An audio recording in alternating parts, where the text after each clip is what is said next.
মহান রবের শুকরিয়া যে মহান মুনিব সুবহানাহু ওয়া তাআলা আজকের এই বিশাল তাফসিরুল কোরআন মাহফিলে আমাদেরকে কবুল করেছেন। বলেন আলহামদুলিল্লাহ। আলহামদুলিমান কদ্দারা খায়রান ওয়া খাবালা, আলহামদুলিমান কদ্দারা খায়রান ওয়া খাবালা, শুকরু লিমান সাওয়ারা হুসনান ওয়া জামালা, আলহামদুলিমান কদ্দারা খায়রান ওয়া খাবালা, শুকরু লিমান সাওয়ারা হুসনান ওয়া জামালা, ফারদুন সামাদুন আন সিফাতিল খালকি বারিয়ু, ফারদুন সামাদুন আন সিফাতিল খালকি বারিয়ু, রব্বুন আযালিয়ুন খালাকাল খালকা কামালা, রব্বুন আযালিয়ুন খালাকাল খালকা কামালা, শুকরু লিমান সাওয়ারা হুসনান ওয়া জামালা। বলেন আলহামদুলিল্লাহ। দরুদ ও সালাম সর্বকালের সর্বযুগের সর্বশ্রেষ্ঠ আদর্শিক মহামানব সরওয়ারে কায়নাত আহমদ মুজতবা মুহাম্মদ মুস্তাফা সাল্লাল্লাহু আলাইহি ওয়াসাল্লামের শানে। প্রিয় ভাইরা, এখনো কিছু মানুষ মাহফিলের কাছে এসেও মনে মনে চিন্তা করছে যে হুজুরের বক্তব্য যে কেমন, বসি কি বসি না, এই টেনশনে আছে। দয়া করে বসেন। আল্লাহ পাকের পক্ষ থেকে গোটা দুনিয়াবাসীর হেদায়াত কল্যাণ, জাহান্নাম থেকে নাজাত আর জান্নাতের সুসংবাদ দিয়ে অবতীর্ণ কিতাব, যে কিতাবের নাম কি বলেন তো? এই কোরআনে হাকিম থেকে অত্যন্ত গুরুত্বপূর্ণ তাৎপর্যবহ বর্তমান দুনিয়ার প্রেক্ষাপটকে সামনে রেখে রব্বুল আলামিন আজ থেকে ১৫০০ বছর আগে নাজিল করেছেন সূরাতুল বুরুজ। কি সূরা? এই সূরাতুল বুরুজ থেকে মোট ২২টি আয়াত, একটি রুকু। এই ২২টি আয়াতের মধ্য থেকে ১০ এবং ১১ নম্বর আয়াত আমি আপনাদের সামনে তেলাওয়াত করেছি। ভাইরা আমার, এই দুইটি আয়াতকে সামনে রেখে আমরা কিছু কথা বলবো ইনশাআল্লাহ। সূরাটির নাম হলো সূরাতুল বুরুজ। এই সূরাটি কালামে হাকিমের ৮৫ নম্বর সূরা। সূরাটি রাসূলুল্লাহ সাল্লাল্লাহু আলাইহি ওয়াসাল্লামের মাক্কি জিন্দেগিতে নবীজির উপর অবতীর্ণ হয়েছে। শানে নুজুল থেকে জানা যায় যে সময় রাসূলুল্লাহ এবং সাহাবীদের উপরে কাফির মুশরিকদের নির্যাতনের স্টিম রোলার ব্যাপকভাবে বেড়ে গিয়েছিল। ইমানদাররা নাজেহাল হয়ে গেছে, প্রায় হতাশ। এমনই এক ক্লান্তিকর পরিস্থিতিতে রব্বে কারীম জাল জালালি ওয়াল ইকরাম সূরাতুল বুরুজ নাজিল করলেন আর মুসলমানদেরকে সাহস জোগালেন আর কাফির মুশরিকদেরকে সতর্কবাণী জানিয়ে দিলেন। প্রিয় ভাইরা আমার, সূরাটির নাম বুরুজ কেন করা হলো? বুরুজ শব্দের এক বচন হলো ১২ জন। ১২ জন শব্দের অর্থ হলো সুদৃঢ় প্রাসাদ, শক্ত মজবুত ঘর, অট্টালিকা। তবে কালামে হাকিমের সূরাতুল বুরুজে ১২ জন শব্দটি ব্যবহার হয়েছে নক্ষত্র রাজি হিসাবে। আকাশে কিছু গ্রহ নক্ষত্র আছে না নাই? জ্যোতির্বিজ্ঞানীগণ প্রমাণ করেছে আকাশ মণ্ডলীতে অনেকগুলো গ্রহ, উপগ্রহ, গ্রহপুঞ্জ, নক্ষত্র দ্বারা রব্বুল আলামিন আকাশটাকে সুন্দর করে সাজিয়েছেন। সুবহানাল্লাহ বলে। আল্লাহ রব্বুল আলামিন এই সূরার প্রথম আয়াতটাতে শপথ করলেন ওই নক্ষত্রপুঞ্জ বিশিষ্ট আকাশ মণ্ডলীর। এই যে প্রথম আয়াতে বুরুজ শব্দটি রব্বুল আলামিন ব্যবহার করলেন, ওয়াস-সামাই যাতিল বুরুজ, আমি শপথ করছি ওই নক্ষত্র বিশিষ্ট আকাশের। এই যে শপথ করলেন নক্ষত্র সমূহের, এই শব্দটিকে গুরুত্বপূর্ণ মনে করে প্রথম আয়াতের শেষ শব্দকে কেন্দ্র করে সূরাটির নামকরণ করা হলো সূরাতুল বুরুজ। ভাইরা আমার, সূরাতুল বুরুজের ১০ এবং ১১ নম্বর আয়াত থেকে আমি কথা বলবো। রাত্রি অনেক হয়ে গেছে, ভূমিকা আমি নিজের থেকে আর দিতে চাই না। তবে রব্বুল আলামিন এই সূরাটা শুরু করবার আগে নিজেই ভূমিকা দিয়েছেন। সুবহানাল্লাহ। আল্লাহ রাব্বুল আলামিন সূরাতুল বুরুজ যখন নাজিল করলেন, প্রথম ৩টা আয়াতের ভিতরে ৪টা ইউনিভার্সাল ট্রুথ, চারটা চিরন্তন সত্য বিষয়কে সামনে নিয়ে এসে কসম করলেন। রব্বুল আলামিন বিশ্ববাসীকে জানায় দিলেন, বান্দারা সূরাতুল বুরুজ তুমি যখন পড়বা, আমি সূরাতুল বুরুজের ভিতরে সে তত্ত্বগুলো তুলে ধরেছি। আমি সূরাতুল বুরুজের ভিতরে যে ঘটনাগুলো, যে ঘোষণাগুলো তোমাদের জন্য দিয়ে দিয়েছি, এই ঘোষণার মধ্যে কোনো সন্দেহ নাই। এই সন্দেহ কাটাবার জন্য তাগিদ দিয়ে রব্বুল আলামিন চারটা বিষয়ের শপথ করলেন। তার এক নম্বরে হলো ওয়াসসামাই যাতিল বুরুজ, শপথ ওই নক্ষত্র বিশিষ্ট আকাশে। এটাকে অস্বীকার করতে পারবেন? কথা বলেন। হ্যাঁ, নকবা তাআলা সপ্ত স্তর বিশিষ্ট আকাশ তৈরি করেছেন।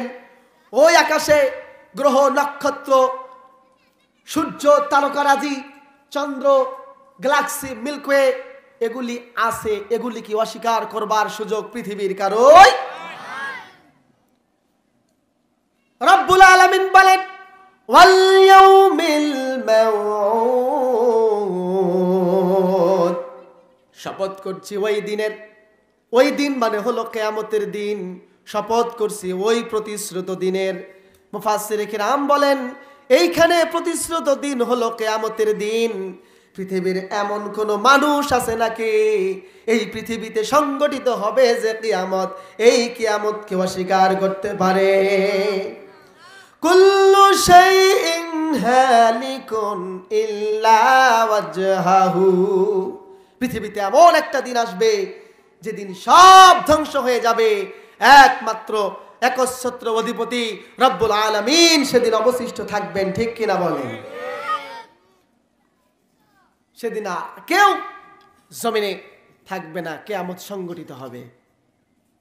কুল্লু মান আলাইহা ফানি ওয়া ইয়াবকা ওয়াজহু রাব্বিকা যুল জালালি ওয়াল ইকরাম। রব্বুল আলামিন ঘোষণা দিলেন পৃথিবীর সব কিছু ধ্বংস হয়ে যাবে, পৃথিবীতে আর কোনো কিছুই টিকে থাকবে না। পৃথিবীর একমাত্র মহাপরাক্রমশালী আল্লাহ ব্যতীত কেউ যেদিন উপস্থিত থাকবে না, সেই দিনটাই হলো প্রতিশ্রুত দিবস কিয়ামত। জোরে বলেন ঠিক কি ঠিক না? দুইটা জিনিসের শপথ, একটা হলো নক্ষত্র খচিত আকাশ, আর কিয়ামত দিবস। রব্বুল আলামিন জানায় দিলেন ওয়া শাহিদিন ওয়া মাশহুদ, আর সেই দুইটা জিনিসের শপথ, তা হলো ময়দানে মাহশার, যা তোমাদের সামনে উপস্থিত হবে, আর সেই দিন যারা উপস্থিত হবে তাদের শপথ। তার মানে হাসরের ময়দান সেদিন কায়েম হবে, আর হাসরের ময়দানে উপস্থিত থাকবে গোটা দুনিয়ার সব মানুষ। ঠিক কিনা? আল্লাহ পাক শপথ করলেন ওই হাসরের জামায়াতের কসম শপথ করে বলছি, হাসরের ময়দান হবে কি হবে না? আর পৃথিবীর ওই সমস্ত মানুষের শপথ, যে মানুষগুলোকে আমি আবার হাসরের দিন উপস্থিত করব, তাদের বিচার কার্যক্রম আমি ময়দানে মাহশারে সবার কাছে জানায় দেব। আর বিচারের ফয়সালা করবেন তিনি কে? চারটা জিনিসের শপথ করলেন, নক্ষত্র খচিত আকাশ, কিয়ামত দিবস, ময়দানে মাহশার, আর গোটা দুনিয়ার আসামি মানুষ। এই চারটা জিনিসকে পৃথিবীর কেউ কোনোদিন অস্বীকার করতে পারবে? এই চারটা জিনিসের শপথ করে রব্বুল আলামিন জানালেন, বান্দা শুনে নাও, সূরাতুল বুরুজ যেহেতু পড়বে, সূরাতুল বুরুজের ভিতরে এমন কিছু গুরুত্বপূর্ণ কথা আছে, এই কথাগুলো বিন্দু পরিমাণ মিথ্যা হতে পারে না। যদি ওই আকাশমণ্ডলী হয় মিথ্যা, যদি কিয়ামত দিবসকে অস্বীকার করতে পারো, যদি তোমার হাসরের ময়দানে উপস্থিত হতে হবে এই বিষয়কে যদি তুমি অস্বীকার করতে পারো, তাহলেই তুমি আমার এই সূরাতুল বুরুজের ঘোষণা অস্বীকার করতে পারবে। আপনারা বুঝে থাকলে উত্তর দেন, গোটা দুনিয়ার মানুষ এই চারটা বিষয় কোনোদিন অস্বীকার করতে পারবে না, তাহলে সূরাতুল বুরুজের ঘোষণা অস্বীকার করার কোনো সুযোগ। বোঝা গেছে ভাই? এরপরে আমি যে কথাগুলো বলবো এই সূরাকে কেন্দ্র করেই বলবো, সন্দেহের কোনো সুযোগ, কথা বলেন, আছে? আসুন আল্লাহ পাক সূরাতুল বুরুজের 10 নম্বর আয়াতে আমাদেরকে কি জানাচ্ছে? ইন্নাল্লাযীনা ফাতানুল মুমিনিনা ওয়াল মুমিনাতি সুম্মা লাম ইয়াতুবু ফালাহুম আযাবু জাহান্নাম ওয়া লাহুম আযাবুল হারিক। রব্বুল আলামিন বলেন, নিঃসন্দেহে যারা মুমিন পুরুষ এবং মুমিন নারীদেরকে কষ্ট দেয় অতঃপর তওবা না করে মৃত্যুবরণ করে, আমি আল্লাহ তাদের জন্য জাহান্নাম প্রস্তুত করে রেখেছি। নাউজুবিল্লাহ বলবেন না? বুঝতে পেরেছেন কথাটা? একটা অপরাধে রব্বুল আলামিন জাহান্নামের ঘোষণা দিলেন। নিশ্চয়ই যারা ঈমানদার নারী এবং পুরুষকে কষ্ট দেয় তাদের জন্য প্রস্তুত করে রেখেছি জাহান্নাম। জাহান্নাম খুব আরামের জায়গা ভাই, বলেন না? রব্বুল আলামিন আয়াতের শেষে জানালেন, ওয়ালাহুম আযাবুল হারিক। জাহান্নাম আরামের জায়গা নয়। জাহান্নামে যারা যাবে তাদেরকে অনন্তকাল ধরে জাহান্নামের আগুনে দগ্ধ করা হবে। বলেন নাউজুবিল্লাহ। আমরা কি জাহান্নামে যেতে চাই? একটা অপরাধ, কয়টা? মুমিন নারী এবং পুরুষদেরকে কষ্ট দেয়া, আর কোনো অপরাধ লাগবে না। এই একটা অপরাধের কারণে দুনিয়ার মানুষ জাহান্নামী হবে, জাহান্নামের আগুনে পুড়ে ছারখার হয়ে যাবে। ওই জাহান্নামের পরিচয় রব্বুল আলামিন বলেন, জাহান্নাম হলো আযাবুল হারিক। জাহান্নাম হলো নারুল কুবরা, প্রচন্ড অগ্নিকাণ্ড। এই আগুনের মধ্যে মানুষদেরকে ফালায়া দেওয়া হবে। অনন্তকাল ধরে জাহান্নামের আগুন মানুষদেরকে পুরায় ছারখার করে দিবে। জাহান্নাম এমন এমন এক কঠিন জায়গা, এই জাহান্নামের ভিতরে যারা প্রবেশ করবে তাদেরকে আল্লাহ পাক জাহান্নামের শাস্তিকে হারে হারে পৌঁছায় দিবেন। বর্তমান আধুনিক দুনিয়া, ডিজিটাল দুনিয়া, ইমানদারদেরকে শাস্তি দেবার জন্য কত রকমের কলা কৌশল গ্রহণ করা হয়, হয় কি হয় না ভাই? ডিজিটাল যুগে মুসলমানদেরকে নির্যাতন নিষ্পেষণের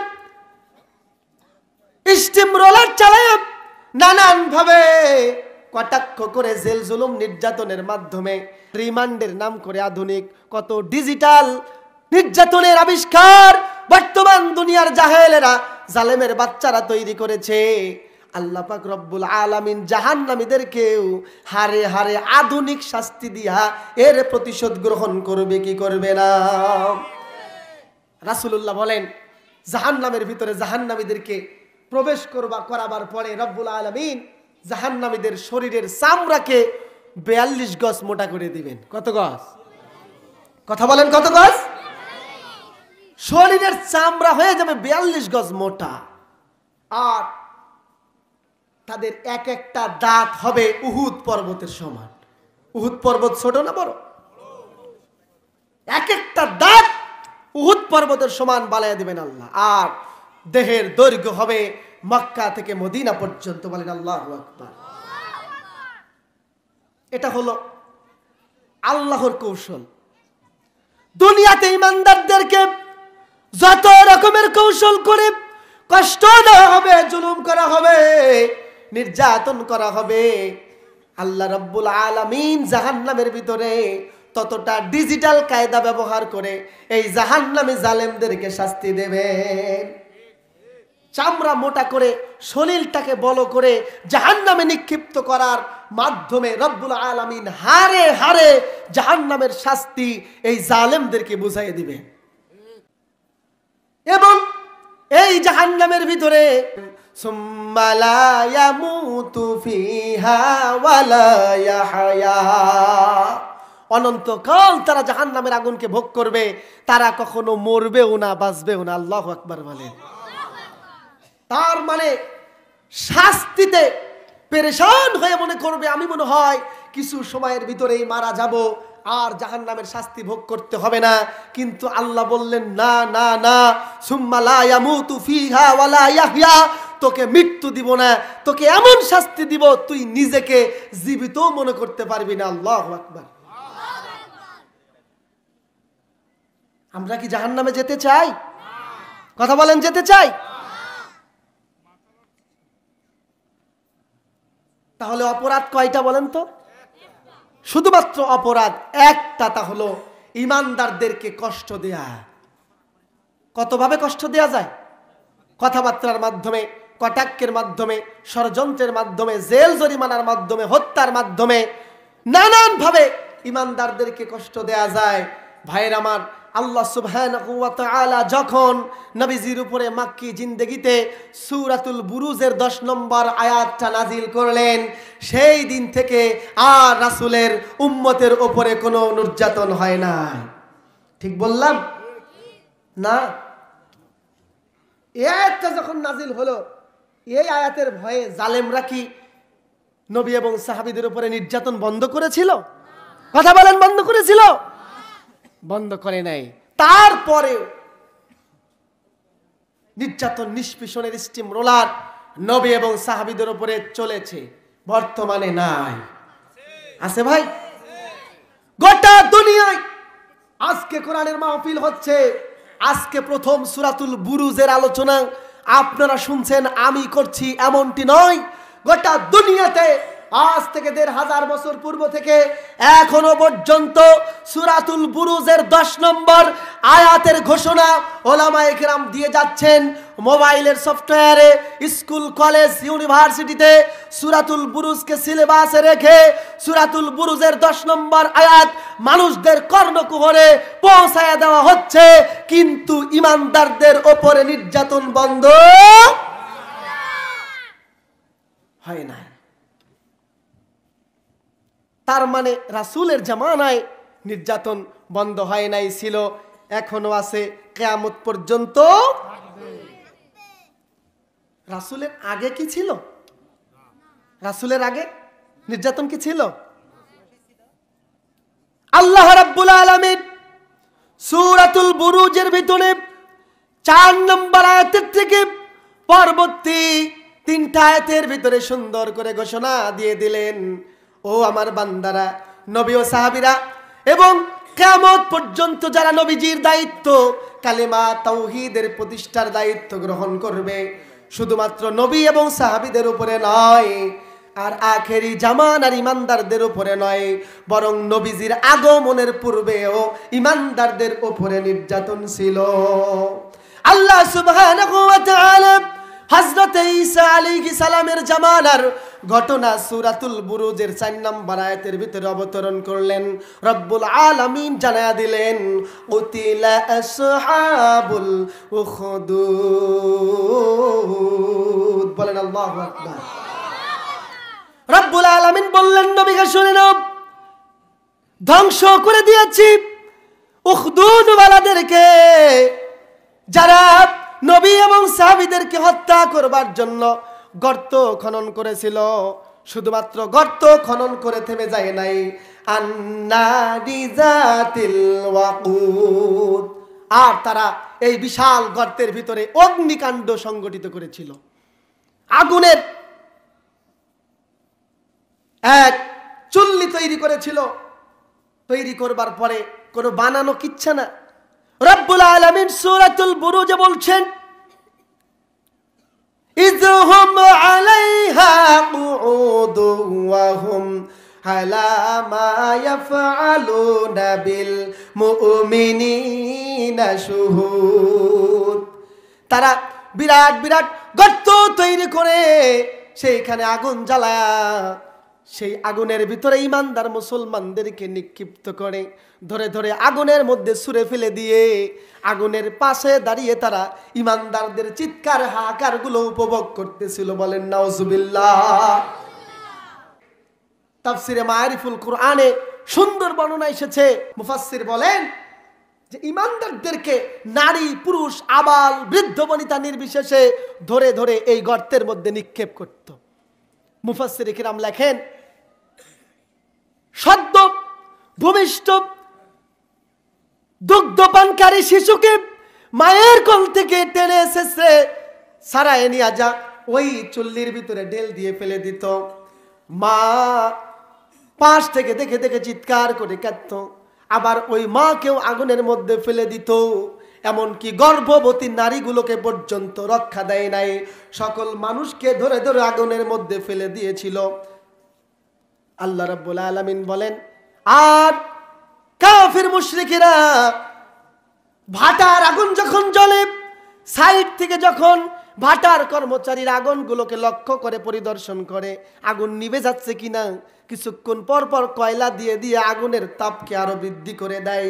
রব্বুল আলামিন বলেন, ইজহুম আলাইহা কুউদ, তারা ওই আগুনের পাশে বসে থেকে তা লক্ষ্য করছিল, পরিদর্শন করছিল।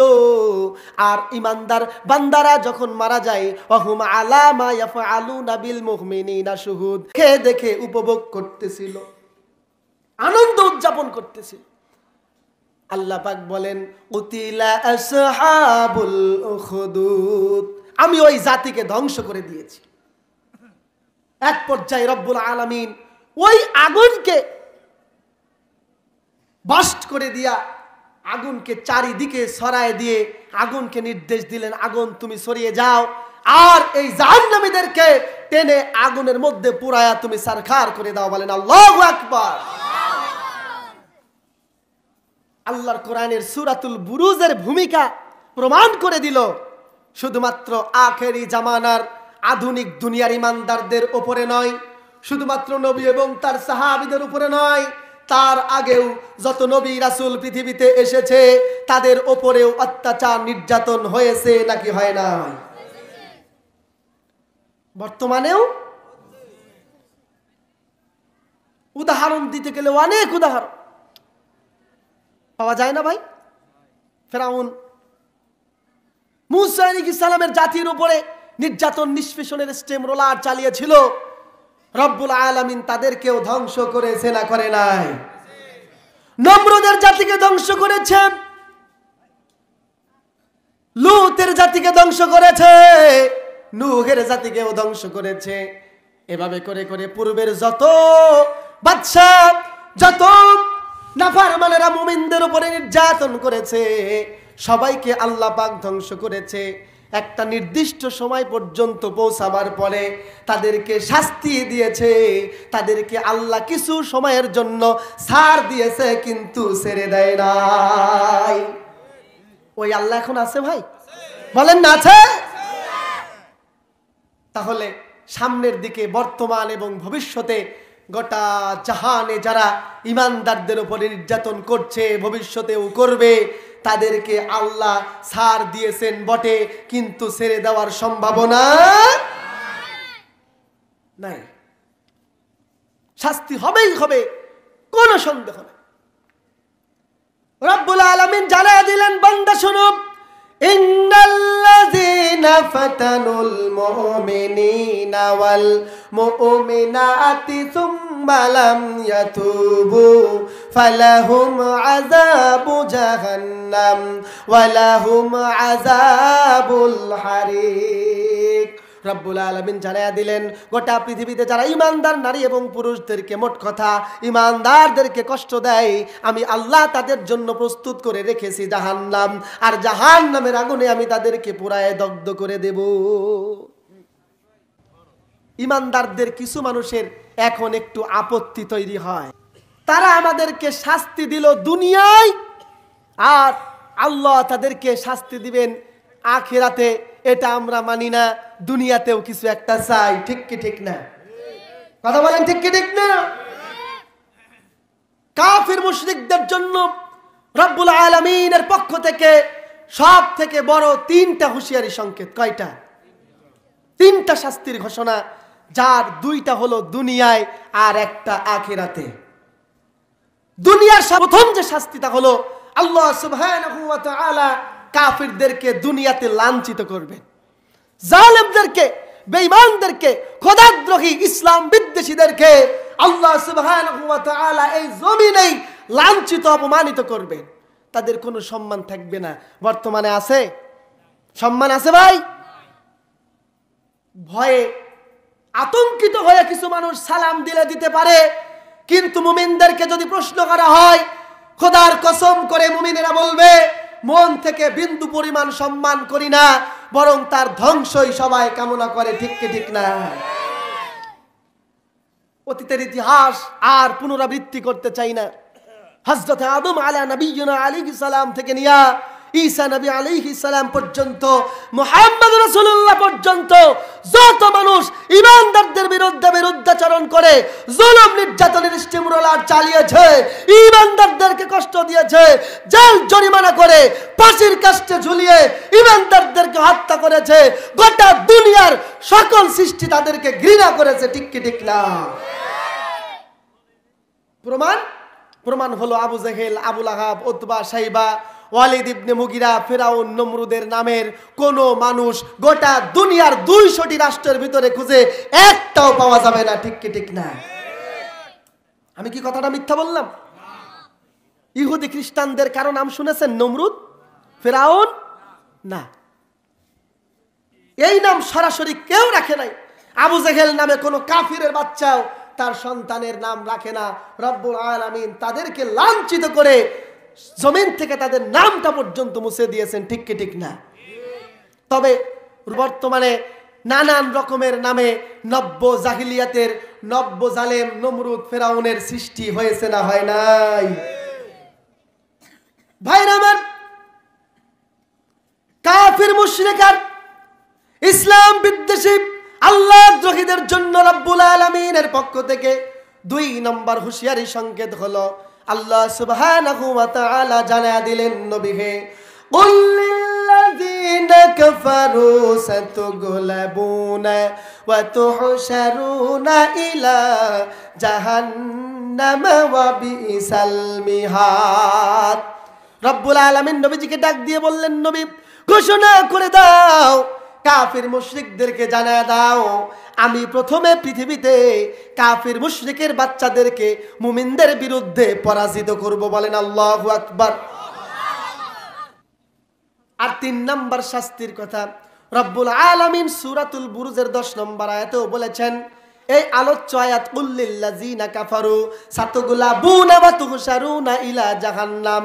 আল্লাহ বলেন আমি কাফেরদেরকে আগে জমিনে পরাজিত করব, মুসলমানদের কাছে তাদেরকে লাঞ্ছিত করব, এরপরে সবাইকে একসঙ্গে জাহান্নামে একত্রিত করে জাহান্নামে পাঠিয়ে দেব। বলেন আল্লাহু আকবার। গুফতে আল্লাহ মুমিনেরা কম হিয়ার, রোজে মাহশর কাফেরেরা গ্রেফতার। গুফতে আল্লাহ মুমিনেরা ওয়েলকাম, রোজে মাহশর কাফেরেরা জাহান্নাম। আল্লাহ সুবহানাহু ওয়া তাআলা ময়দানে মাহশার যেদিন কায়েম হবে, রব্বুল আলামিন জাল জালাল ওয়াল ইকরাম সেই দিন ঈমানদার বান্দাদেরকে স্বাগতম জানায়া জান্নাতে পাঠায়া দেবেন, আর কাফির মুশরিকদেরকে লাঞ্ছিত করে জাহান্নামে নিক্ষিপ্ত করবেন। বলেন আল্লাহু আকবার।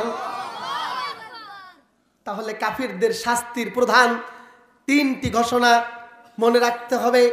1 নম্বর, তারা জমিনে অপমানিত হবে, লাঞ্ছিত হবে, কোনো সম্মান থাকবে না। নাম্বার 2, তারা অচিরেই ঈমানদারদের কাছে পরাজিত হবে।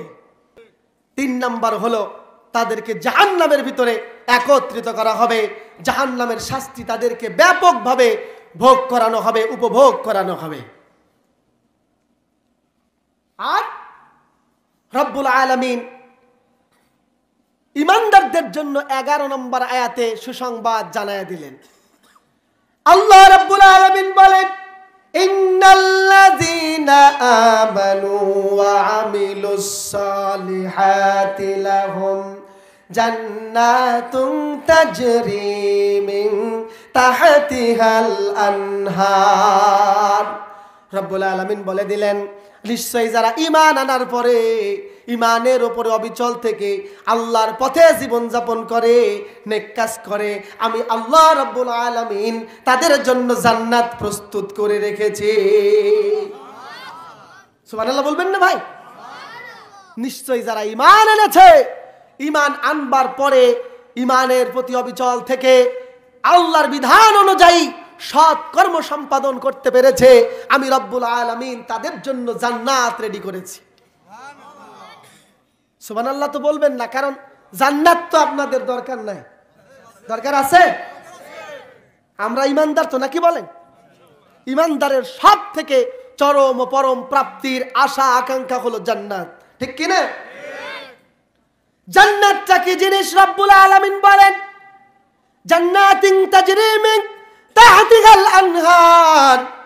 জান্নাত এমন একটা জিনিস যেই জান্নাতের নিচ দিয়ে আমি আল্লাহ ঝর্ণা ধারা সমূহ প্রবাহিত করে দিয়েছি। সুবহানাল্লাহ বলেন। ওই জান্নাত এমন এক জায়গা, ওয়ালাকুম ফিহা মা তাশতাহি আনফুসুকুম ওয়ালাকুম ফিহা মা তাদউন। রব্বুল আলামিন বলেন, আমি আমার জান্নাতি বান্দাদেরকে জান্নাত দেওয়ার পরে জান্নাতের ভিতরে বান্দা যা ইচ্ছা করবে, যা আকাঙ্ক্ষা করবে, তার মনের সমস্ত খায়েশগুলো আমি আল্লাহ পূরণ করে দিব। বলেন সুবহানাল্লাহ। বেহেশতে আজাকে আজারে নবাসাত, বেহেশতে আজাকে আজারে নবাসাত, কাসে রাবা কাসে কারে নবাসাত। আল্লাহ রাব্বুল আলামিন জান্নাতের ভিতরে বান্দাদেরকে ছেড়ে দেওয়ার পরে বলবে, বান্দারে ঈমান এনেছিলি আর জমিনে নেক কাজ করেছিস, মানে তোর জন্য জান্নাতটা বরাদ্দ হয়ে গেছে, তোর যা দরকার জান্নাত থেকে উপভোগ কর। জান্নাতের ভিতরে তোর কোনো কাজ করা লাগবে না, কোনো পরিশ্রম করা লাগবে না, আমি আল্লাহর আর কোনো গোলামি ইবাদত তোর করা লাগবে না। এখন বিনা পরিশ্রমে, দুনিয়ার পরিশ্রমের বিনিময়ে আমার বান্দারা জান্নাতের সব নাজ নিয়ামত উপভোগ করতে থাকো। বলেন সুবহানাল্লাহ। যুবক ভাইদেরকে বলি, ও কলিজার টুকরা, আমার সমবয়সী যুবক ভাইয়েরা লক্ষ্য করো, কিসের নেশায়, কিসের লোভে পড়ে, কিসের চাকরির মহব্বতে, কিসের হিরোইন গাজার ইয়াবা খাওয়ার টানে, কিসের লোভে, কোন নারীর মোহে পড়ে তুমি জালিমদের দলে যোগদান করেছো? ও যুবক ভাই, জান্নাতের ভিতরে রব্বুল আলামিন তোমার জন্য কোনো কিছুর অভাব রাখে নাই। জান্নাতে সব দিয়ে দিবেন রব্বুল আলামিন। শুধু যুবক নয়, সব বৃদ্ধ মানুষগুলি জান্নাতে যখন প্রবেশ করবে সবাই ইয়াং হয়ে যাবে, যুবক অবস্থায় জান্নাতে প্রবেশ করবে। সুবহানাল্লাহ। জান্নাতের একটা মজার বিষয় হলো, লক্ষ্য করেন যুবক ভাইরা, জান্নাতের একটা মজার বিষয় হলো, জান্নাতে যখন একজন যুবক প্রবেশ করবে, তাকে জান্নাতে লাল গালিচা বিছিয়ে সংবর্ধনা জানাবে জান্নাতের হুর গেলমান। সুবহানাল্লাহ। গান গেয়ে গিয়ে আহলান সাহলান জানিয়ে জান্নাতি যুবকদেরকে শুভেচ্ছা জানিয়ে সেই দিন জান্নাতে স্বাগতম জানিয়ে অ্যাকসেপ্ট করবেন, গ্রহণ করবেন। প্রেমের প্রস্তাব দিয়ে হুর গেলমানরা জান্নাতের ভিতরে যুবকদেরকে সাদরে গ্রহণ করে নেবেন। নাহনুল খালিদাতু ফালা নাবিদু ওয়া নাহনুন নাইমাতু ফালা নাবাসু। নাহনুল খালিদাতু ফালা নাবিদু ওয়া নাহনুন নাইমাতু ফালা নাবাসু ওয়া নাহনুর রাদিয়াতু ফালা নাসখাতু ওয়া নাহনুর রাদিয়াতু ফালা নাসখাতু তুবা লিমান কানা লানা ওয়া কুন্না লাহু। বলেন আল্লাহু আকবার। জান্নাতি হুর গেলমান বলবেন, যুবক তুমি জমিনে আল্লাহর দ্বীন গ্রহণ করেছিলে, দ্বীনের মুজাহিদদের সঙ্গ নিয়েছিলে, মুজাহিদ তুমি ইমানের হালতে কোনো বেদিনের কাছে, বেঈমানের কাছে মাথা নত করো নাই। আজকে তুমি জান্নাতে এসেছো, তো এসেছো তোমার চরিত্রে আল্লাহ খুশি হয়ে গেছে। আমার এই রূপ যৌবন তোমার জন্য বরাদ্দ, তোমার যা ইচ্ছা, যেভাবে ইচ্ছা জান্নাতের হুর গেলমানদেরকে গ্রহণ করো। সুবহানাল্লাহ। সেই জান্নাত আমরা চাই কি চাই না ভাই? চাই কি চাই না? সে জান্নাতের বর্ণনা আমার পূর্বে ভাইজান বলে গিয়েছেন, একটা জান্নাতের পরিমাণ 10টা দুনিয়ার সমান। সুবহানাল্লাহ। জান্নাতের লোভ আছে আমাদের? বলেন না আছে? খালি চাইলেই কি জান্নাত পাওয়া যাবে ভাই? জান্নাতের সিলেবাস আছে, জান্নাতের আল্লাহ সুবহানাহু ওয়া তাআলা কালামে হাকিমের ভিতরে সুন্দর করে জানা দিলেন, وَلَنَبْلُوَنَّكُمْ بِشَيْءٍ مِّنَ الْخَوْفِ وَالْجُوعِ وَنَقْصٍ مِّنَ الْأَمْوَالِ وَالْأَنفُسِ وَالثَّمَرَاتِ। সূরাতুল বাকারা খুলে দেখেন, রব্বুল আলামিন সুন্দর ঘোষণা দিয়া ইমানদারদের জান্নাতের সিলেবাস দিয়ে দিলেন, وَلَنَبْلُوَنَّكُمْ بِشَيْءٍ مِّنَ الْخَوْفِ وَالْجُوعِ وَنَقْصٍ مِّنَ الْأَمْوَالِ وَالْأَنفُسِ وَالثَّمَرَاتِ। আমি মুমিনদেরকে পরীক্ষা করব জানমালের ভয় ভীতি, ক্ষুধা অনশন, সম্পদের ক্ষতি দিয়া, এমন অবস্থায় যারা ইমানের বলে বলিয়ান হয়ে ইমানের পথে অবিচল থেকে ধৈর্য ধারণ করবে। হে নবী, তুমি আমার এই ইমানদারদের জন্য জান্নাতের সুসংবাদ দিয়া দাও। আমরা কি এই ক্ষতিগুলো মেনে নিতে পেরেছি ভাই? কথা বলেন ভাইরা আমার।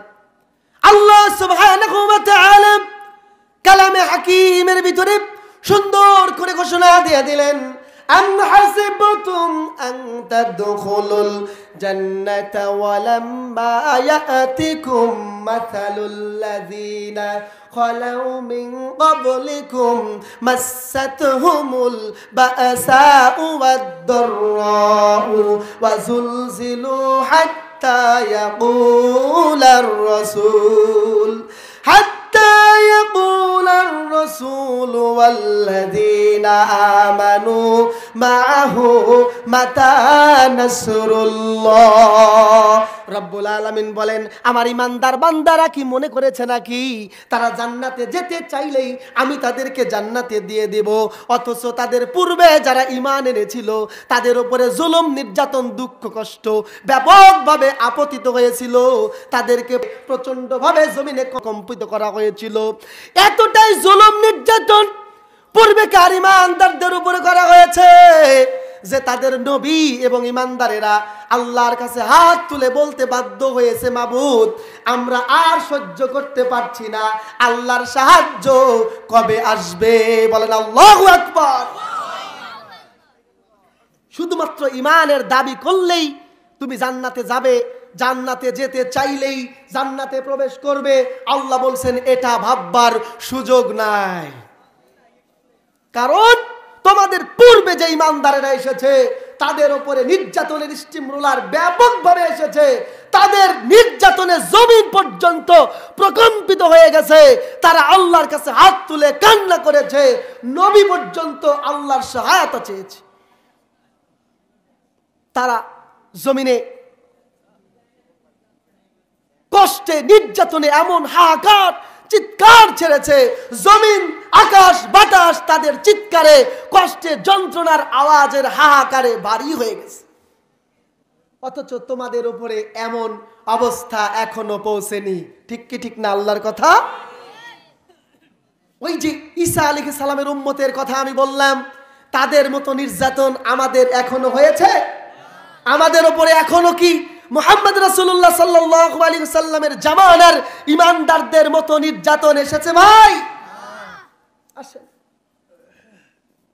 হযরত খাব্বাব ইবনে আরাত রাদিয়াল্লাহু তাআলা আনহু বলেন, মক্কায় কাফির মুশরিকদের নরম জুলুম নির্যাতনের একটা পর্যায়ে আমরা যখন কাতর হয়ে গেলাম, কাফেরদের নির্যাতনে নাজেহাল হয়ে একদিন রাসূলুল্লাহর কাছে হাজির হয়ে গিয়ে কয়েকজন সাহাবী মিলে বললাম, ইয়া রাসূলুল্লাহ, আমরা জুলুমে, নির্যাতনে, অসহ্য যন্ত্রণায় ভুগতেছি, ইয়া রাসূলুল্লাহ আপনি কি আমাদের জন্য আল্লাহর কাছে দোয়া করেন না? কারা বলছেন? সাহাবীরা। কারা বলছেন? কার কাছে? তাদের নেতা সাইয়্যিদিনা মুহাম্মদ রাসূলুল্লাহ সাল্লাল্লাহু আলাইহি ওয়াসাল্লাম। হে নবী, আমরা তো শেষ হয়ে যাচ্ছি, জুলুম, নির্যাতন, নিষ্পেষণের স্টিম রোলার বুকটাকে ঝাঁঝরা করে দিয়েছে, আপনি কি আমাদের জন্য আমাদের রবের নিকট হাত তুলে দোয়া করেন না? আপনি কি আল্লাহর কাছে আমাদের জন্য সাহায্য চান না? নবীজি বললেন, সাহাবীরা শুনো, তোমরা তো অল্পতেই ঘাবড়ে গিয়েছো, আল্লাহু আকবার, তোমরা বড়ই তাড়াহুড়া করছো, অথচ আমাদের পূর্বে যারা ঈমান এনেছিল, যারা দ্বীনের ঝান্ডা হাতে নিয়েছিল, যারা আল্লাহর জমিনে আল্লাহর দ্বীন কায়েমের দায়িত্ব গ্রহণ করেছিল, তাদের উপরে এমন নির্যাতন নিষ্পেষণ হয়েছে, তাদেরকে ধরে ধরে তাদের অর্ধেক শরীর মাটিতে পুঁতে ফেলে তাদের মাথার উপর দিয়ে করাত চালিয়ে তাদেরকে দ্বিখণ্ডিত করে ফেলা হয়েছে। বলেন আল্লাহু আকবার। শরীরের অর্ধেকটা মাটিতে গেড়ে ফেলেছে, অর্ধেক শরীর মাটির উপরে মাথার মাঝামাঝি ধরে তার উপরে করাত চালিয়ে পুরোটা শরীর দ্বিখণ্ডিত করে ফেলে। এটা অন্য কেউ না, এই ব্যক্তি হলো হযরত ঈসা আলাইহিস সালামের উস্তাদ, শিক্ষক। আল্লাহু আকবার। মুফাসসিরে কেরাম সুন্দর ব্যাখ্যা করেছেন, ঈসা আলাইহিস সালামের জামানায় ঈমানদারদেরকে ধরে ধরে এইভাবে করাত চালিয়ে দ্বিখণ্ডিত করা হয়েছে।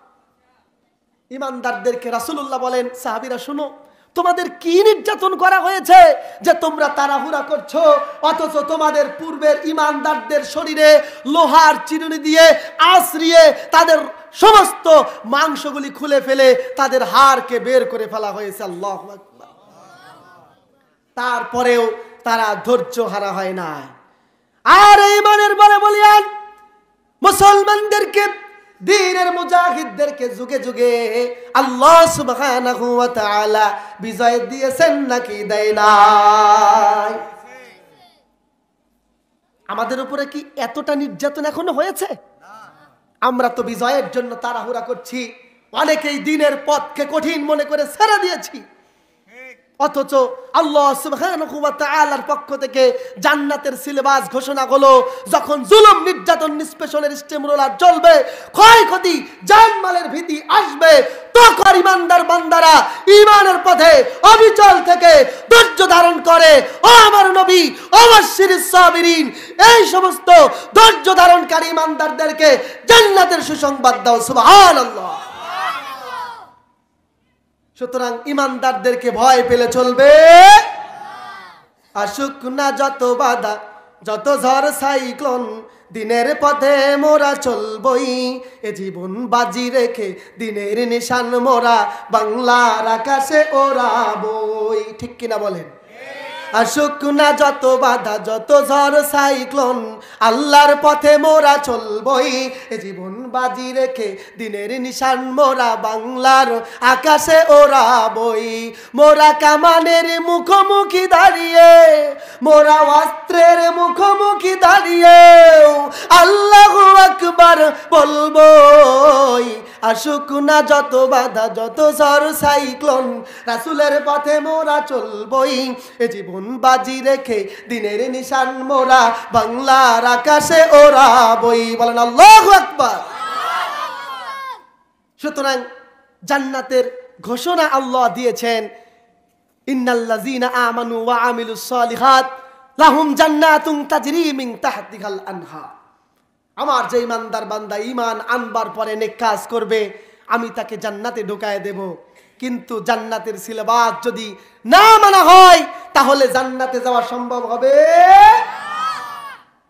আর জান্নাত হলো রব্বুল আলামিন সূরাতুল বুরুজের 11 নম্বর আয়াতের শেষেই বললেন, যালিকাল ফাউজুল কাবীর। এটাই হলো ঈমানদারদের জন্য সব থেকে বড় সফলতা। ঠিক কিনা বলেন? একজন ঈমানদারকে যদি গোটা দুনিয়া এক হাতে দেওয়া হয়, আর এক হাতে যদি জান্নাতের সুসংবাদ দেওয়া হয়, ঈমানদার গোটা দুনিয়া লাথি মেরে ছুঁড়ে ফেলে দেবে, কিন্তু জান্নাত ছাড়তে রাজি না। ঠিক কি ঠিক না?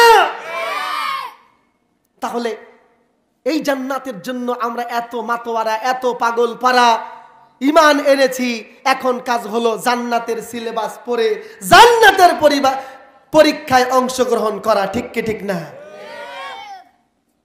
কিন্তু আজকের দুনিয়ায় লক্ষ্য করেন, মুসলমানেরা ঈমান এনেছে, ঈমানের দাবিদার, ঈমানের কিছু শর্ত গ্রহণ করবার পরে ঈমানের পরীক্ষাগুলোকে বাদ দিয়ে দিয়েছে। ঠিক কি ঠিক না? কথা বলেন ঠিক কি না?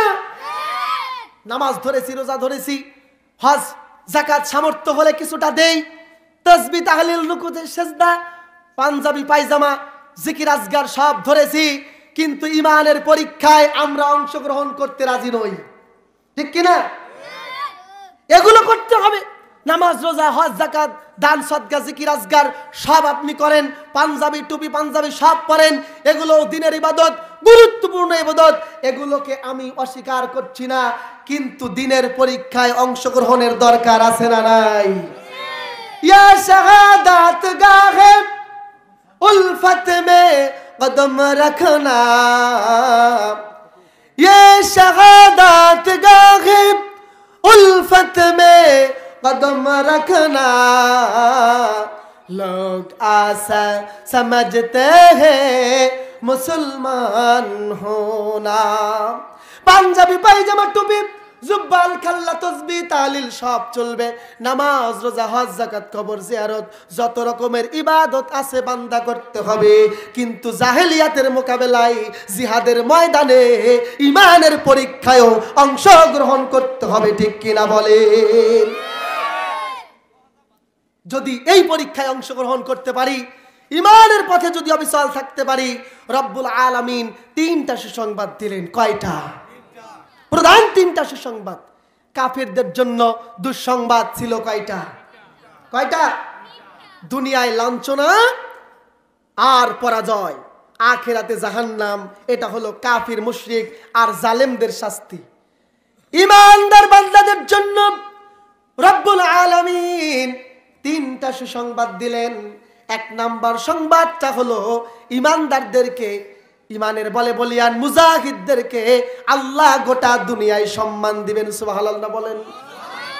ওয়ালা তাকুলু লিমান ইউকতালু ফি সাবিলিল্লাহি আমওয়াতুম বাল আহয়াউ ওয়ালাকিন লা তাশউরুন। রব্বুল আলামিন ঘোষণা দিলেন, জমিনে আমার দিনের রাহে যারা জীবন দেয়, আমি আল্লাহর পথে যারা জীবন বিসর্জন দিয়ে জীবনটা বিলিয়ে দিয়ে আখিরাতের পথের প্রতীক হয়ে গেছে, তোমরা তাদেরকে মৃত বলো না, মৃত বলো না, বরং তারা জীবিত, তারা জীবিত, তাদের জীবন সম্পর্কে তোমরা জানো না। সুবহানাল্লাহ বলেন। এ হলো শাহাদাত।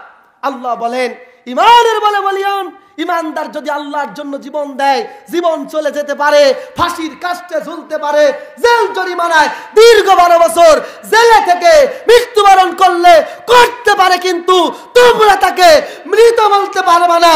তাকে আমি আল্লাহ কিয়ামত পর্যন্ত অনন্তকাল জীবন্ত জীবন দিয়ে শহীদ হিসাবে ঘোষণা দিলাম। আল্লাহু আকবার।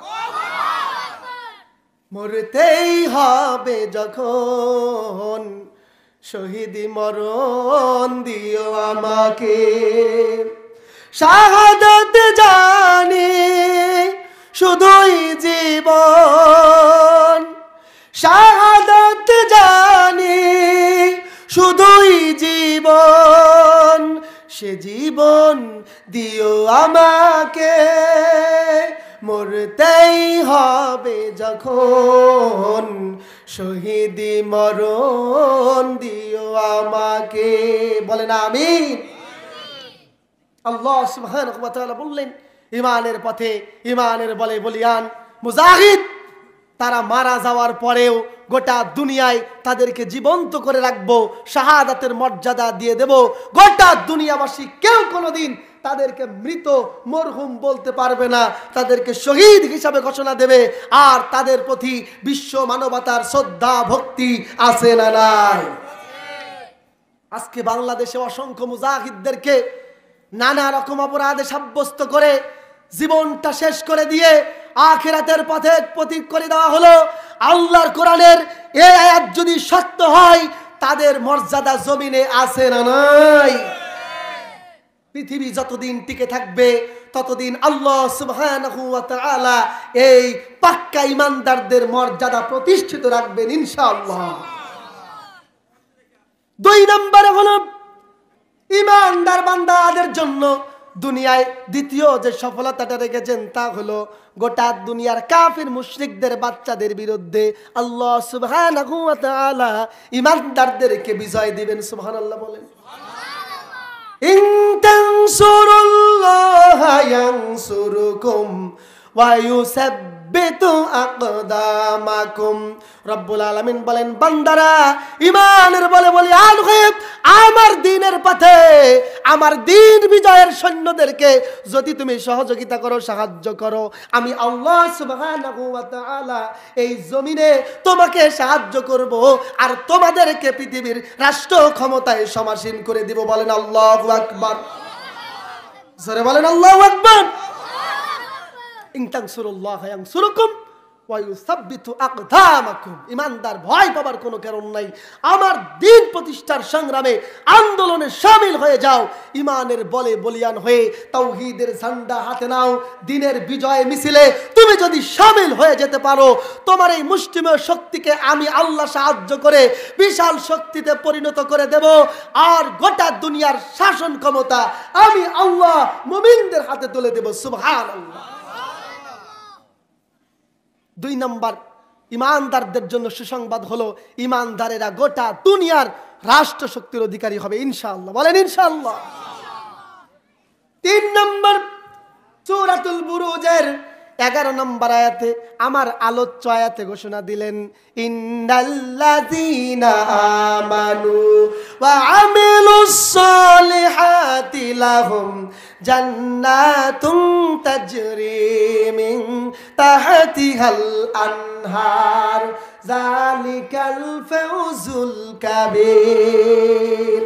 আল্লাহ পাক বলেন, ঈমানদার ঈমান এনেছো, ঈমানের প্রতি অবিচল থেকে যদি আল্লাহর দ্বীন অনুযায়ী, আল্লাহর বিধান অনুযায়ী জীবনটা যদি পরিচালনা করতে পারো, জীবনের সব ক্ষেত্রে যদি নেক কাজ সম্পাদন করতে পারো, আমি আল্লাহ তোমাকে জান্নাতে ঢুকায় দেব। আর জান্নাত হলো ঈমানদারদের সব থেকে বড় সফলতা। বলেন সুবহানাল্লাহ। আল্লাহ সুবহানাহু ওয়া তাআলা আমাদেরকে ঈমানের পরীক্ষায় অংশগ্রহণ করে আল্লাহর জান্নাতি হবার তৌফিক দান করুন। বলেন আমিন। আর যারা এ পর্যন্ত পৃথিবীতে জুলুম করেছে, নির্যাতন করেছে, ঈমানদারদের উপরে অত্যাচার চালিয়েছে, তাদের কি জাহান্নামে পাঠিয়ে দেব আমরা, না কি করব? আমরা কি তাদের জাহান্নাম চাই নাকি তাদের মাফ চাই? হ্যাঁ, তাদের মাগফিরাত চাই। কি চাই? আল্লাহ সুবহানাহু ওয়া তাআলা সূরাতুল বুরুজের 10 নম্বর আয়াতের ঘোষণায় জানালেন, ইন্নাল্লাযীনা ফাতানুল মুমিনিনা ওয়াল মুমিনাতি সুম্মা লাম ইয়াতুবু ফালাহুম আযাবু জাহান্নাম। আল্লাহ একটা অপশন রেখে দিলেন জালিমদের জন্য। ও আমার জালিম বান্দারা শুনে নাও, তোমরা ঈমানদার মুমিনদের উপরে নির্যাতন করেছো, নিষ্পেষণ করেছো তো করেছো, আল্লাহ শর্ত দিলেন নির্যাতন করেছে, নির্যাতন করবার পরে সুম্মালাম ইয়াতুবু, তওবা না করে মারা গেছে, সুম্মালাম ইয়াতুবু, তওবা না করে মৃত্যুবরণ করেছে, তাদের জন্য জাহান্নাম। তার মানে ঈমানদারদের উপরে জুলুম করেছো, না বুঝে না জেনে অন্যায় করেছো, অবিচার করেছো, ক্ষমতার লোভে পড়ে ঈমানদারদেরকে ফাঁসির কাস্টে ঝুলিয়েছো, জেল জরিমানার মাধ্যমে ঈমানদারদেরকে কষ্ট দিয়েছো। ও আমার গোলাম, যদি তুমি তওবা করো আমি আল্লাহ মাফ করে দেব। বলেন সুবহানাল্লাহ। আল্লাহ বললেন একটা অপরাধে জাহান্নামে যেতে হবে, তা হলো ঈমানদারদের উপরে নির্যাতন। নির্যাতন আমরা করে ফেলেছি জবান দ্বারা, আমাদের আচরণের দ্বারা, আমাদের হাত দ্বারা, ক্ষমতা দ্বারা, কলমের খোসা দ্বারা, চেয়ারের পাওয়ার দ্বারা, রাজনৈতিক দলের ম্যান পাওয়ার দ্বারা ঈমানদারদের নানা রকমের কলা কৌশলে ঈমানদারদের বিরুদ্ধাচরণ করে ঈমানদারদের উপরে নির্যাতন নিষ্পেষণ চালিয়েছি।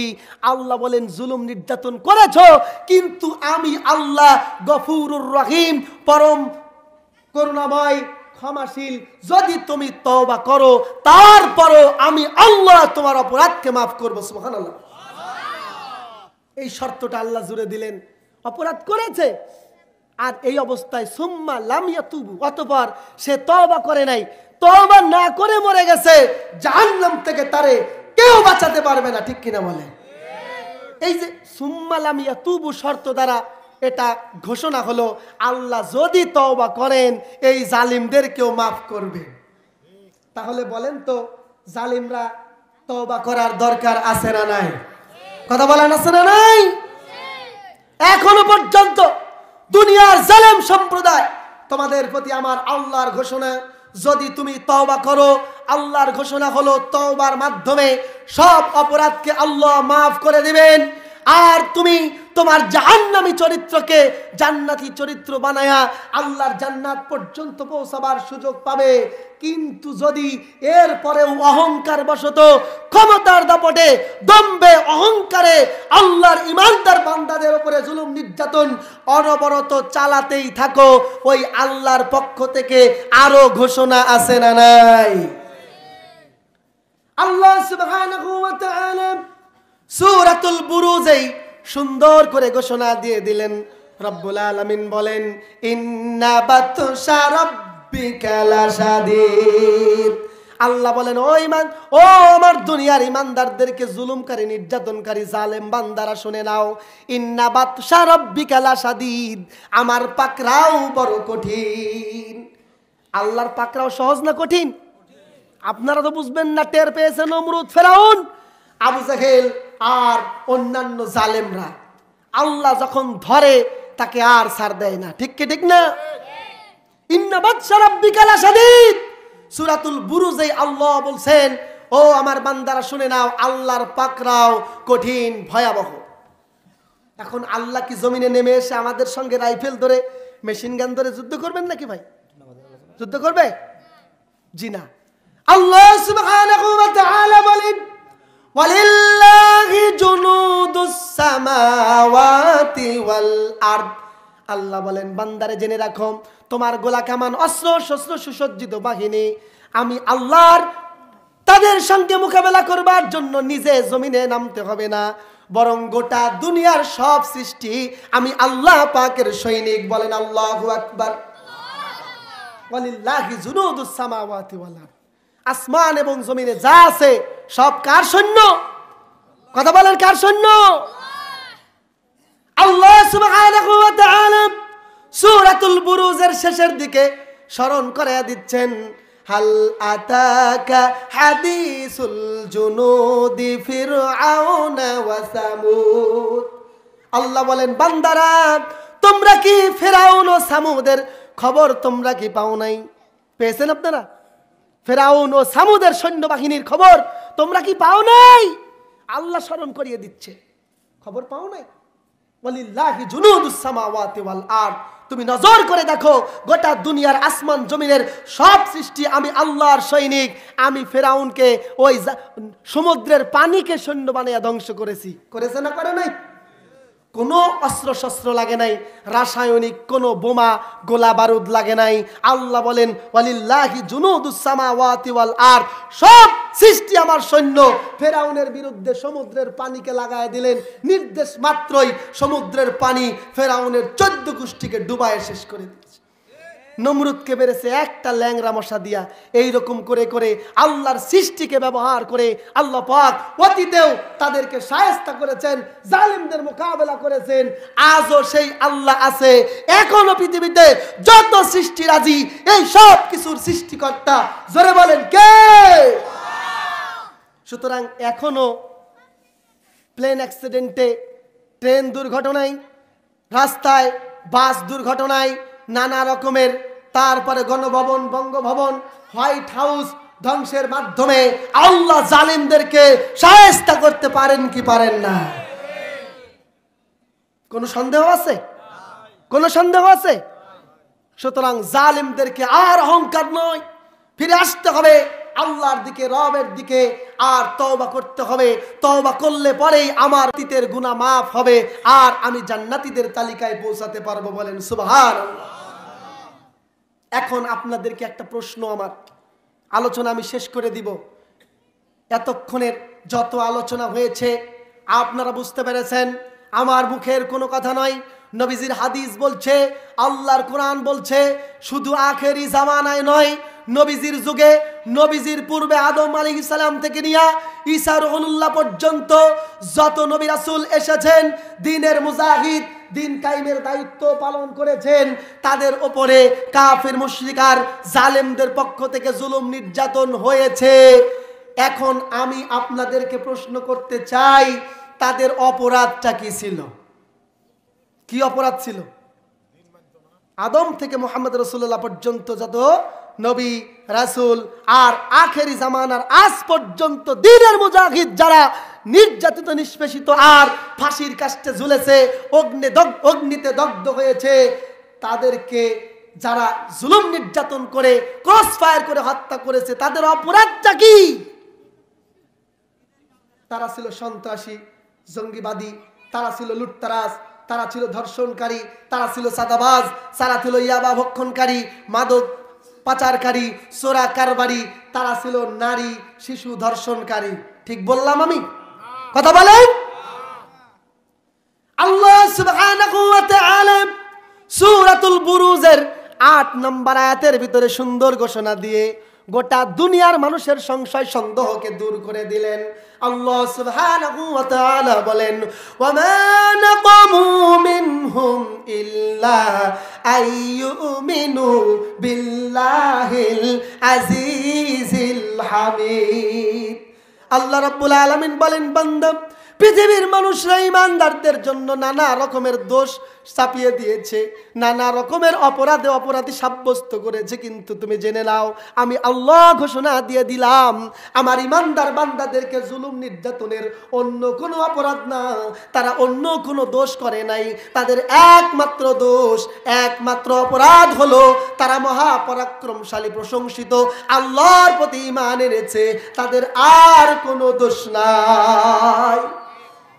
আল্লাহর এই কথা আপনাদের সন্দেহ আছে? ওমা নাকামু মিনহুম ইল্লা আইয়ুমিনু বিল্লাহিল আজিজিল হামিদ। আল্লাহ বললেন সূরা বুরুজের ৮ নম্বর আয়াত, বাড়িতে গিয়ে খুলে দেখেন। ঈমানদারদের উপরে জুলুম নির্যাতনের অন্য কোনো অপরাধ ঈমানদারদের নাই। একটা মাত্র অপরাধে ঈমানদারদের উপরে জুলুম নির্যাতন করা হয়। ঈমানের পরে বলিয়ান মুসলমান শুধুমাত্র আল্লাহর উপরে বিশ্বাস স্থাপন করেছে, আর এর উপরে অবিচল থাকার কারণেই বাতিল শক্তি, আল্লাহদ্রোহী জালেম কাফের মুশরিকের বাচ্চারা তাদেরকে হত্যা করেছে, তাদের উপরে জুলুম করেছে। ঠিক কি ঠিক না? কিন্তু আমার দেশের মুসলমান, আপামর মুসলমান কপাল মোরা জাতি, তাদের চিন্তা হলো, তাদের ধারণা হলো, তাদের সন্দেহ সংশয় হলো, এমনি কি ফাঁসি দিয়েছে, এমনি কি জেল হয়েছে, এমনি কি কারাগারে যুগের পর যুগ ধরে আটক, এমনি কি দেশ ছাড়তে বাধ্য হয়েছে? অবশ্যই কোনো অপরাধ আছে। এমন চিন্তা ইমানদার করে কি করে না? কথা বলেন, করে কি করে না? আল্লাহ বলছেন এই চিন্তা করার কোনো সুযোগ নাই। একটা অপরাধ তোমাকে একনিষ্ঠভাবে ঘোষণা দিতে হবে, দ্বীনের মুজাহিদদের কোনো অপরাধ নাই। আল্লাহ সুবহানাহু ওয়া তাআলা সূরাতুল বুরুজে এই প্রশ্নের উত্তর দিলেন। সুবহানাল্লাহ। বালিল্লাযিনা কাফারু ফি তাকযীব। আল্লাহ বলেন কাফির মুশরিকরা ইমানদারদের বিরুদ্ধে যেগুলো কথা বলে বেড়ায়, মনে রাখবা এগুলো সব মিথ্যা, আর কাফির মুশরিকরা হলো মিথ্যাবাদী। আল্লাহু আকবার। শুধু তাই নয়, আল্লাহ সুবহানাহু ওয়া তাআলা সূরাতুল বুরুজের ভিতরে জানালেন, আল্লাহু মিন ওয়ারাইহিম মুহীত। আল্লাহ বলেন তারা এগুলো মিথ্যা কথা, আজে বাজে কথা বলে ইমানদারদেরকে ফাঁসি দিয়ে জুলুম নির্যাতন করে শাস্তি দিতে পারে, কিন্তু তারা আল্লাহু মিন ওয়ারাইহিম মুহীত ছাড় পাবে না, কারণ আমি আল্লাহ তাদেরকে চারিদিক থেকে ঘেরাও করে ফেলেছি। আল্লাহু আকবার। আল্লাহ বলছেন মিথ্যা কথা বলছো বলো, মিথ্যা বলে বলে অপবাদ দিয়ে মিথ্যা দোষারোপ করে আন্তর্জাতিক ট্রাইব্যুনালের নামে মিথ্যাবাদীরা সম্মিলিত সংসদ বসিয়ে আমার ইমানদার বান্দাদেরকে জেল জরিমানার ফাঁসির কাস্টে ঝুলাও, কিন্তু মনে রাখো তোমরা মিথ্যাবাদী, তোমরা মিথ্যাবাদী। আল্লাহু মিন ওয়ারাইহিম মুহীত। আমি তোমাদেরকে চারিদিক থেকে পরিবেষ্টন করে ফেলেছি, তোমাদেরকে বিন্দু পরিমাণ ছাড় দেওয়া হবে না। ঠিক কিনা বল? আল্লাহ ছাড় দিবেন না। এমত অবস্থায় ইমানদারদের কাজ কি? কাজ হলো একটাই, একটা দায়িত্ব পালন করতে হবে। ইমানের পথে, ইমানের সাথে, দ্বীনের মুজাহিদদের সাথে কাঁধে কাঁধ মিলিয়ে আমরা যদি ইমানের বলে বলিয়ান হয়ে দ্বীনের ঝান্ডা হাতে নিয়ে রাস্তা এগোতে পড়ি, দুনিয়ায় সম্মান, দুনিয়ায় ক্ষমতা, আর আল্লাহর জান্নাত আমাদের জন্য আছে না নাই? আর আমরা যারা নিরপেক্ষ ভাব নিয়েছি, কিছু মানুষ আছে না নাই? আমি কোনো দলে নাই, আমরা সবাই ভাই ভাই, আছে না নাই? আমরা তো সবাই ভাই, সব মুসলমান ভাই। আমরা ইহুদি খ্রিস্টানদেরও কল্যাণ চাই, ঠিক কিনা? আমরা তাদের হেদায়েত আল্লাহর কাছে চাই, কিন্তু নিরপেক্ষতার ভাব নিয়ে মুনাফিকের ধ্বজাধারী যে মুসলমানের দাবি তুমি করো, এই মুসলমানিত্বর কোনো গুরুত্ব আল্লাহ সুবহানাহু ওয়া তাআলার কাছে নাই। আলোচনার শুরুতেই একটা হাদিস পড়েছিলাম, হাদিসটা বলে দিয়ে আলোচনা শেষ করে দিতে চাই। আন আউস ইবনে শুরাহবিল রাদিয়াল্লাহু তাআলা আনহু আন্নাহু সামিআ রাসূলুল্লাহ সাল্লাল্লাহু আলাইহি ওয়াসাল্লাম মান মাশা মা যালিমিন লিয়ুকবিয়াহু ওয়া হুয়া ইয়ালামু ইন্নাহু যালিমুন ফাকাদ খারাজা মিনাল ইসলাম। বলেন আল্লাহু আকবার। হযরত আউস ইবনে শুরাহবিল রাদিয়াল্লাহু তাআলা আনহু বর্ণনা করেন, তিনি রাসূলুল্লাহকে বলতে শুনেছেন, রাসূল পাক সাল্লাল্লাহু আলাইহি ওয়াসাল্লাম বলেন, কোন ঈমানদার, কোন মুমিন যদি জালেমকে জালেম জানার সত্ত্বেও তার ক্ষমতা, তার পাওয়ার, তার শক্তিকে বৃদ্ধি করবার জন্য তাকে সহযোগিতা করো, বুঝে নিবা সে ইসলাম থেকে খারিজ হয়ে গেছে। বুঝতে পেরেছেন কথাটা? রাসূলুল্লাহ বললেন, জালেমকে জালেম জানা সত্ত্বেও, জালেমকে জালেম জানা সত্ত্বেও যে মুসলমানের দাবিদার, ইমানদার, নামাজি, পরহেজগার জালেমের পক্ষে সমর্থন দেয়, জালেমকে শক্তিশালী করবার জন্য তার পক্ষে অবলম্বন করে কিংবা নিরপেক্ষতা অবলম্বন করে জালেমকে তার অন্যায় কর্মকাণ্ড চালাতে সহযোগিতা করে, আল্লাহর নবী বলেন সে আর মুসলমান নাই। সে হতে পারে ইমানের দাবিদার, কিন্তু তার ইমান নষ্ট হয়ে গেছে, ইসলাম থেকে খারিজ হয়ে গেছে। বলেন আল্লাহু আকবার। সাবধান হতে হবে নিরপেক্ষতার ধ্বজাধারী মুনাফিক মুসলমান, সাবধান হতে হবে। এই মুসলমানিত্বের কোনো গুরুত্ব, কোনো ফজিলত আল্লাহর দরবারে কিয়ামতের মাঠে তুমি পাবে না। সুতরাং সোচ্চার হতে হবে, আর চুপ থাকার দিন, কথা বলেন, আছে? প্রস্তুত হতে হবে, দ্বীনের সঙ্গে শামিল থাকতে হবে নিজের সামর্থ্য অনুযায়ী, ঠিক কি ঠিক না ভাইরা আমার? এই জন্য আমাদেরকে নিজেদেরকেই সচেতন হতে হবে। আমরা আমাদের জিন্দেগির কিছু গুরুত্বপূর্ণ জিনিসকে আঁকড়ে ধরে আসি আর দিনকে পরিহার করেছি। আমি আমার সন্তান সন্ততি, অর্থ সম্পদ, চাকরি, ব্যবসা বাণিজ্য, আমার ক্ষমতার চেয়ারকে আঁকড়ে ধরে দাপটে চলাফেরা করবার জন্য আজকে দিনের বিরুদ্ধে অংশগ্রহণ করছি, অথবা নিরপেক্ষ থেকে নিজেকে মুনাফিক বানাচ্ছি। কিন্তু এই ক্ষমতা, এই সম্পদ, এই চেয়ার, এই মেধা, যোগ্যতা, অর্থ সম্পদ আর অট্টালিকা, সন্তান সন্ততি আমার আপনার কোনো কাজে আসবে? ইয়াউমা ইয়াফিরুল মারউ মিন আখি ওয়া উম্মিহি ওয়া আবি ওয়া সাহিবাতিহি ওয়া বানিহি লিকুল্লি ইমরিইম মিনহুম ইয়াউমা ইযিন শানিয়্যুন। কোনো কিছু কাজে আসবে না। ইয়াউমা লা ইয়ানফাউ মালু ওয়ালা বানুন, কোনো অর্থ সম্পদ, সন্তান কিয়ামতের দিন কাজে আসবে না।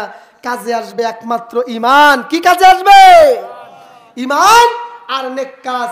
আল্লাহ সুবহানাহু ওয়া তাআলা ঘোষণা দিলেন সূরাতুল বুরুজের 11 নম্বর আয়াত, ইন্নাল্লাযীনা আমানু ওয়া আমিলুস সালিহাতি লাহুম জান্নাতুন তাজরি মিন তাহতিহাল আনহার যালিকাল ফাউজুল কাবীর। আল্লাহ বললেন, ইমানদার ঈমান এনেছো, ঈমানকে পাকাপোক্ত করো, আমার পথে চলো, নেক কাজ করো, আল্লাহ জান্নাত দিয়ে দেব। আর এই জান্নাত পেলে তুমি চিরসুখী, চির সফল হয়ে যাবে। আল্লাহ আমাদের সবাইকে পরিপূর্ণ ঈমানদার হয়ে আল্লাহর জান্নাতে প্রবেশ করবার তৌফিক দান করুন, বলেন আমিন। আর আমরা যারা বুঝে না বুঝে নফসের তাড়নায়, ক্ষমতার মোহে পড়ে, সামান্যতম দুনিয়ার এই নিছক কিছু বিষয়ের লোভে পড়ে আমরা এতদিন জুলুম করেছি, নির্যাতন করেছি, আল্লাহ আমাদেরকেও তওবা করে দ্বীনের পথে কবুল করুন, বলেন আমিন। ওয়া আখিরি দাওয়ানা আনিল হামদুলিল্লাহ। পরিশেষে সকলের দীর্ঘায়ু এবং সুস্বাস্থ্য কামনা করে শেষ করছি। আল্লাহুম্মা আমিন। ربنا ظلمنا أنفسنا وإن لم تغفر لنا وترحمنا لنكونن من الخاسرين ربنا لا تزغ قلوبنا بعد إذ هديتنا وهب لنا من لدنك رحمة إنك إنك أنت الوهاب اللهم إنك عفو تحب العفو فاعف عني اللهم لا مانع لما أعطيت ولا معطي لما منعت ولا ينفع ذا الجد منك الجد اللهم أعني على ذكرك وشكرك وحسن عبادتك اللهم إنا نجعلك في نهورهم ونعوذ بك من شرورهم رب ارحمهما كما ربياني صغيرا رب هب لي من الصالحين ربنا هب لنا من أزواجنا وذرياتنا قرة أعين واجعلنا للمتقين إماما আল্লাহ তাআলা রাত্রি গভীর হয়ে গেছে আমি তোমার গুনাহগার গোলাম তোমার কতগুলো যোগ্য তোমার কতগুলো প্রেমিক আল্লাহ পরহেজগার বান্দাদেরকে নিয়ে আল্লাহ সেই বিকাল থেকে নিয়ে গভীর রাত্রি পর্যন্ত কোরআনে হাকিম থেকে কথা হলো হাদিস থেকে কথা হলো কত ভালো ভালো সুযোগ্য আল্লাহ ওয়ালা আলেমগুলো কথা বললেন সর্বশেষ আমি গোলাম গুনাহগার নাদান তোমার বান্দাদেরকে দীর্ঘ সময় ধরে বিরক্ত করে তোমার কোরআন থেকে কিছু কথা শোনাবার চেষ্টা করেছি পরিশেষে সকলকে সাথে নিয়ে আল্লাহ পর্দার আড়ালের মা বোনদেরকে সাথে নিয়ে তোমার কাছে দুখানা হাত তুলে কাঙালের মতো তাকিয়েছি মাবুদ আজকে নিসফে শাবানের রাত্রি মেহেরবানি করে আমাদের আজকের দোয়া আজকের মুনাজাত আজকের মাহফিলটা তোমার দরবারে কবুল করে নাও আল্লাহ তাআলা গভীর রজনী পর্যন্ত আজকে নিসফে শাবানের রাতে আমরা তোমার গুনাহগার বান্দা কোরআন ও হাদিস থেকে কথা বললাম তোমার রাসূল বলেছেন মাজালিসুল ফিকহি খায়রুম মিন আহইয়াউহা নবীজি বলেন কিছু সময় ধরে কোরআন হাদিস থেকে কথা বলা ফিকহি মাসালা নিয়ে কথা বলা সারা রাত জেগে নফল ইবাদত করার থেকে উত্তম আয় আল্লাহ দীর্ঘ সময় ধরে কোরআন সুন্নাহ ভিত্তিক যে কথাগুলো আমলের নিয়ত করে আমরা শুনেছি প্রকৃত জাযা হিসাবে আজকে নিসফে শাবানের প্রকৃত সওয়াব আমাদের আমল নামায় তুমি লিখে দাও আল্লাহ তাআলা গুনার বোঝা মাথায় নিয়ে দাঁড়িয়েছি তুমি জানো জীবনের শুরু থেকে নিয়ে হাত দ্বারা পা দ্বারা দেহের অঙ্গ প্রত্যঙ্গ মেধা যোগ্যতা অভিজ্ঞতা কর্মদক্ষতা ক্ষমতা সম্পদের দ্বারা আল্লাহ কত গুনাহ করেছি জানা অজানা ইচ্ছাই অনিচ্ছাই শিরকি বিদাতি জেনা অশ্লীলতা বেহায়াপনা সুদ ঘুষ জুলুম নির্যাতন কত রকমের গুনাহ আল্লাহ কত রকমের গুনাহ করেছি হিসাব করে শেষ করা যাবে না মাবুদ তুমি তো জানো পাহাড় পরিমাণ গুনার বোঝা মাথায় নিয়া আজকে নিসফে শাবানের রাত্রে তোমার দরবারে হাত তুললাম আল্লাহ মেহেরবান আজকের এই ওসিলা করে আমাদের জিন্দেগির সমস্ত গুনাহগুলো মাফ করে দাও আল্লাহ তাআলা যতদিন বেঁচে থাকবো ঈমানের বলে বলিয়ান হয়ে তোমার ইবাদত করে আমাদের সময়টা কাটাবার তৌফিক দিয়া দাও আল্লাহ তাআলা কর্মজীবীদের পেশায় বরকত নাজিল করে দাও আমাদের ক্ষেত খামার ফল ফসলে তোমার খাস রহমতের সাকিনা নাজিল করে দাও ব্যবসা প্রতিষ্ঠানে বারাকা দাও হায়াতের মধ্যে তয়্যিবা দাও আল্লাহ রিজিকের মধ্যে বরকত দিয়া দাও ঈমানকে পরিপূর্ণ করে দাও আল্লাহ আমাদের দেহের সমস্ত রোগ ব্যাধিগুলি শিফা কুল্লিয়া কামেলা দাও আল্লাহ শিক্ষার্থী যারা সুশিক্ষায় শিক্ষিত হয়ে সমাজ দেশ এবং জাতির জন্য কল্যাণকর মানব সম্পদে পরিণত করে দাও বেকার ভাই বোনদের চাকরির ব্যবস্থা করে দাও আল্লাহ বিবাহ যাদের হচ্ছে না যুবক যুবতী ভাই বোনদের বিবাহের ব্যবস্থা করে দাও আল্লাহ যাদের সন্তান নাই সন্তান দাও কেউ ছেলে চায় মেয়ে চায় ছেলে মেয়ে দিয়া আল্লাহ বাবা আমাদের কোলগুলোকে ধন্য করে দাও আয় আল্লাহ মা বোনরা হাত তুলেছে মা বোনদের জিন্দেগির গুনাহ মাফ করে দাও আল্লাহ মা বোনদেরকে আবেদা সলেহা ফাতেমা, আমিনা, খাদিজা, আয়েশা রাদিয়াল্লাহু তাআলা আনহার হাতে জান্নাতি হিসাবে কবুল করে নাও। আল্লাহ আমাদের সংসারে আয়ের নতি বাড়ায় দাও। আল্লাহ আমাদেরকে হালাল উপার্জন করার এবং ভক্ষণ করার তৌফিক দাও। আয় আল্লাহ, গোটা দুনিয়ায় অর্থনৈতিক যে মন্দা শুরু হয়েছে, আমার এই প্রিয় মাতৃভূমি বাংলাদেশকে অর্থনৈতিক মন্দা থেকে হেফাজত করো। আল্লাহ, খাদ্যের যোগান বৃদ্ধিতে আমার দেশের ক্ষেত খামারে ফল ফসলে বারাকা দাও। আর দেশের চাহিদার মূল্য, দ্রব্য মূল্যের ঊর্ধ্বগতিকে তুমি আল্লাহ নিয়ন্ত্রণ করে দাও। দেশের শাসন ব্যবস্থায় যারা রয়েছে খাস হেদায়াত দাও। আল্লাহ, তোমার দ্বীনের মুজাহিদদেরকে মূল্যায়ন করবার তৌফিক দিয়া দাও। আল্লাহ, তামাম দুনিয়ায় প্যালেস্টাইন সহ Bosnia, Chechnya, Herzegovina, Iraq, Iran, মিশর, তুরস্ক, মায়ানমার, ভারত, বাংলাদেশ সহ গোটা দুনিয়ায় যেখানে যে প্রান্তে মুসলমানেরা নির্যাতিত, মুসলমানদের উপরে খাস রহমতের মাধ্যমে তামাম দুনিয়ায় মুসলমানদেরকে বিজয় দান করে দাও।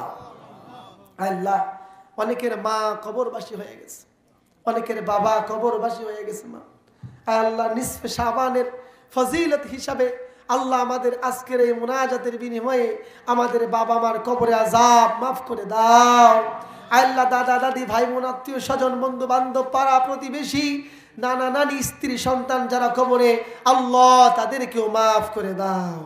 আল্লাহ, আমরা যারা হাজির হয়েছি আমাদের হায়াতকে বাড়ায় দাও। আল্লাহ, এখানে যত কথা শুনেছি কমপক্ষে একটা বিষয় ঈমানের ওপরে আমাদেরকে আমল করার তৌফিক দিয়ে দাও। আল্লাহ, এত সুন্দর আয়োজন যারা করেছেন, আমরা যারা এসেছি আমাদেরকে কবুল করো। বিশেষ করে আমার তারিক ভাই সভাপতি সাহেব সহ উপস্থাপক সুনাম করলেন তারিকুল ইসলাম ভাইকে আজীবন দ্বীনের দাওয়াতি কাজের জন্য, ইসলামের খেদমতের জন্য কবুল করো। আজকের মঞ্চের সভাপতি উপস্থাপক ওলামায়ে কিরাম, দূর দারাজ থেকে আগত মেহমান, পর্দার আড়ালের মা বোন, শিশু কিশোর, আজকের এই প্যান্ডেলের যারা ডেকোরেশন করেছে, মাইক অপারেটর, ইউটিউবার সহ আমার সব ভাই বোনদেরকে তোমার দরবারে কবুল করে নাও। ইয়া রব করম তু আগার কানে ओ बाद जुबा को जो दिल पर असर करे या रब्बल आलमीन सल्लल्लाहु तआला अला खैर खल्क़िही मुहम्मद व अला आलिही व अस्हाबिही अजमाइन बिरहमतिका या अरहमर राहिमीन।